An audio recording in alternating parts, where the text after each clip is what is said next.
धनंजय मुंडे, करुणा मुंडे, भय्यूजी महाराज, इंदोरचा आश्रम, गूढ जुनी प्रेमकथा, अचानक समोर आलेला हत्याकटाचा दावा आणि गंगाखेडचे आमदार रत्नाकर गुट्टे यांनी उघड केलेले कथित खळबळजनक रहस्य. या सगळ्या धाग्यांनी विणलेला हा एक असा प्रसंग आहे की ज्याचं प्रत्यक्ष अप्रत्यक्ष राजकीय, सामाजिक आणि वैयक्तिक जगाशी असलेलं गुंतागुंतीचं नातं जितकं उलगडत जातं तितकं त्याच्या मागचे अंधुक सावट आणखीच गडद होत जातं.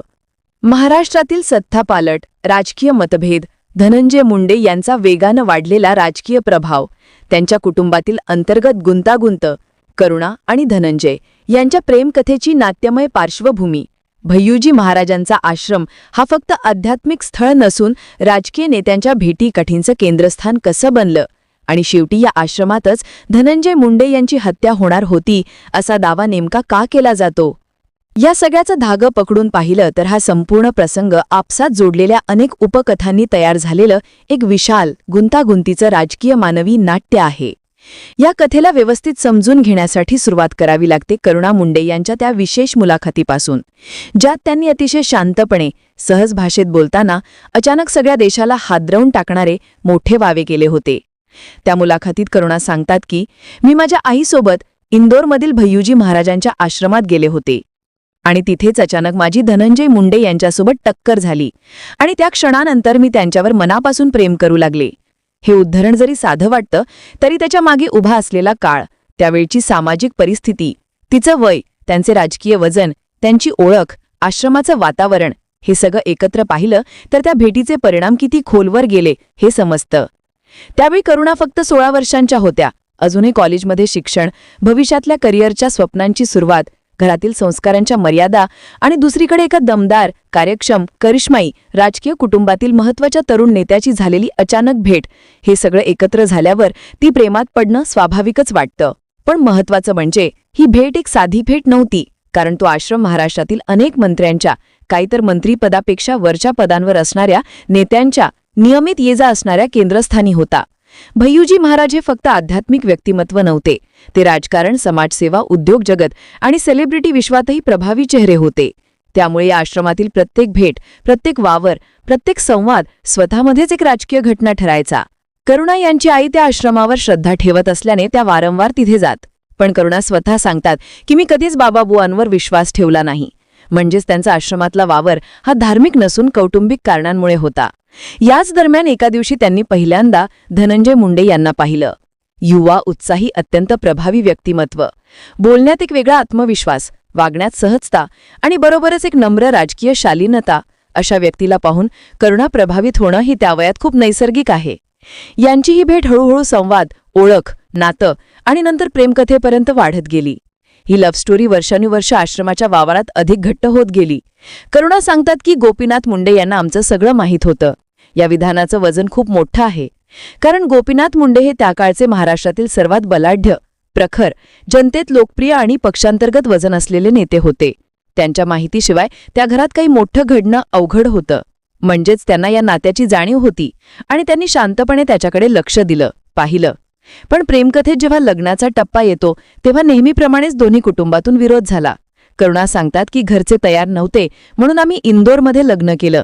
या वाक्यात त्या काळातील संघर्ष, तडजोड, समाजाच्या मर्यादा, प्रतिष्ठेची भीती, राजकीय परिणाम आणि कौटुंबिक दडपण सगळं एकत्र दडलेलं आहे.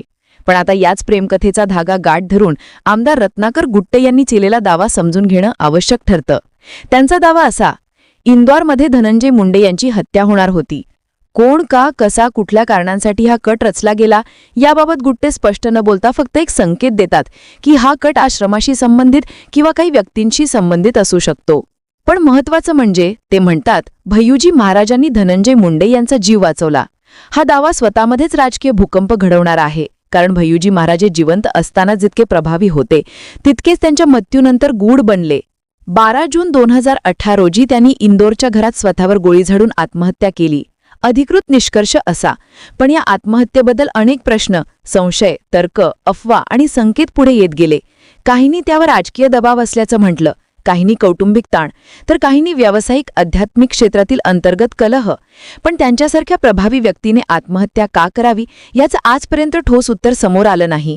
भय्यूजी महाराज कोण होते? त्यांची पार्श्वभूमी पाहिली तर ते बालपणापासून घोडेस्वारी, तलवारबाजी, सांस्कृतिक कार्यक्रमात भाग घेणारे, नंतर मुंबईत येऊन खासगी कंपनीत काम करणारे, मॉडेलिंग करणारे आणि नंतर अध्यात्माकडे ओढेने झुकलेले असे अनेक पैलू असलेले व्यक्तिमत्व. त्यांनी तयार केलेला ट्रस्ट, आश्रम, समाजसेवा, गरिबांची विवाह, अण्णा शेतकऱ्यांच्या आंदोलनातील मोहीम या सर्वांमुळे ते राजकीय क्षेत्रात अत्यंत महत्त्वाचे संपर्क माध्यम झाले. त्यांच्या इंदोर आश्रमात महाराष्ट्र, मध्य प्रदेश, गुजरात, राजस्थान अशा अनेक राज्यांतील नेते सतत येत असत. त्यामुळेच धनंजय मुंडे, जे स्वतः अत्यंत प्रभावी आणि एनसीपीचे कळीचे नेते बनण्याच्या मार्गावर होते, यांचे तिथे येणं जाणं स्वाभाविक होतं. हा संपर्कच गुट्टे यांच्या दाव्याचा पाया ठरतो. गुट्टे म्हणतात, एका विशिष्ट काळात धनंजय मुंडे यांच्यावर मोठ्या प्रमाणात दबाव होता, राजकीय आणि वैयक्तिक दोन्ही स्तरांवर. अनेक गट त्यांच्यावर नाराज होते. काही जण त्यांना उदयानंतरचा संभाव्य मोठा नेता म्हणून पाहत नव्हते. त्यामुळे इंदोरमध्ये त्यांना लक्ष करायचा कट रचला गेला असावा. पण परिस्थिती गंभीर झाल्यावर भय्यूजी महाराजांनी हस्तक्षेप करून तो कट मोडून काढला. पण हा दावा केवळ शब्दांनी मर्यादित आहे. गुट्टेंनी कोणताही पुरावा, दस्तऐवज, फोन रेकॉर्ड, पत्रव्यवहार, पुरावे किंवा प्रत्यक्ष साक्ष मांडलेली नाही. त्यामुळे हा दावा केवळ राजकीय वाद निर्माण करणारा शब्दात्मक बाण होऊन राहिला आहे. पण या दाव्यामुळे इतकं मात्र निश्चित की धनंजय मुंडे आणि भय्यूजी महाराज यांच्या नात्याबद्दल अनेक नवीन प्रश्न समोर येतात.